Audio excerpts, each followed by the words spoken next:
आजमगढ़ जनपद पहुंचे सपा सांसद धर्मेंद्र यादव ने शनिवार को पार्टी कार्यालय में भारतीय जनता पार्टी पर जमकर हमला बोला।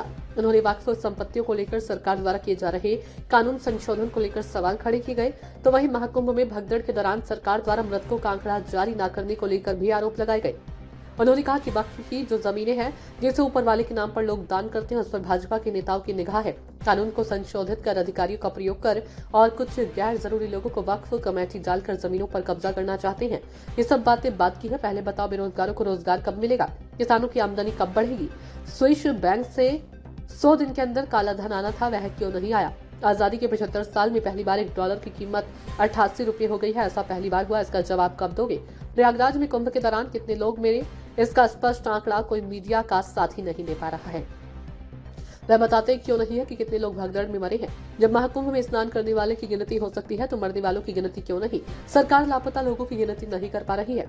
मुझे इस बात की आशंका है कि वह दुनिया में नहीं है, क्योंकि सभी लोग मिल नहीं पा रहे हैं। इस आवाज को हमारी पार्टी ने संसद में भी उठाया है। आजादी के 75 साल में ऐसा देश के लोगों का इतना अपमान कभी नहीं हुआ। जब रोजी रोटी की तलाश में गए लोग बेड़ियों में जकड़े हुए वापस भेजे जा रहे हैं, वहीं प्रधानमंत्री अमेरिका दोस्ती निभा रहे हैं। उपचुनाव में हार पर सांसद धर्मेंद्र यादव ने कहा कि लोगों के द्वारा वोटों की डकैती की गई है।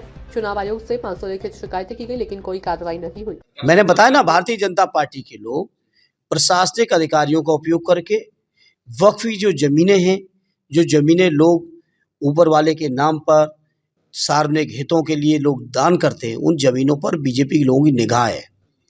और इस कानून को संशोधित करके अधिकारियों का इस्तेमाल करके और कुछ गैर जरूरी लोगों को उन वक्फ के कमेटी में डाल के ये जमीनें कब्जा करना चाहते हैं। सर, यूसीसी के लिए अब उत्तराखंड सरकार ला रही है या महाराष्ट्र सरकार ला रही है, फिर केंद्र भी प्रयास करेगी?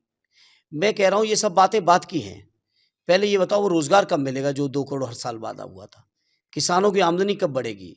वो जो 100 दिन के अंदर स्विस बैंक का काला धन आना था, वो क्यों नहीं आया? वो जो लोग कह रहे थे कि डॉलर के मुकाबले अगर रुपया गिरता है तो देश की साख गिरती है, तो मैं उन्हीं की अगर परिभाषा के हिसाब से बात करूं तो देश की साख आज़ादी से 75 सालों में सबसे ज़्यादा साख आज गिराई है भारतीय जनता पार्टी ने। 88 रुपये पे पहुंच गए हैं, $1 के मुकाबले रुपये 88 रुपये। तो आप सोचिए, इनका जवाब कब बीजेपी के लोग देंगे? विवादित चीज़ों को लाके, चर्चा को इधर उधर घुमा के, और आप मीडिया के साथियों का उपयोग करके, क्योंकि कोई मीडिया का साथी संख्या नहीं बता पा रहा है, या ऑफ द रिकॉर्ड बताते भी हैं तो वो ऑन एयर आप लोग नहीं दिखा पा रहे हो। तो ये जो केवल इमेज मैनेजमेंट का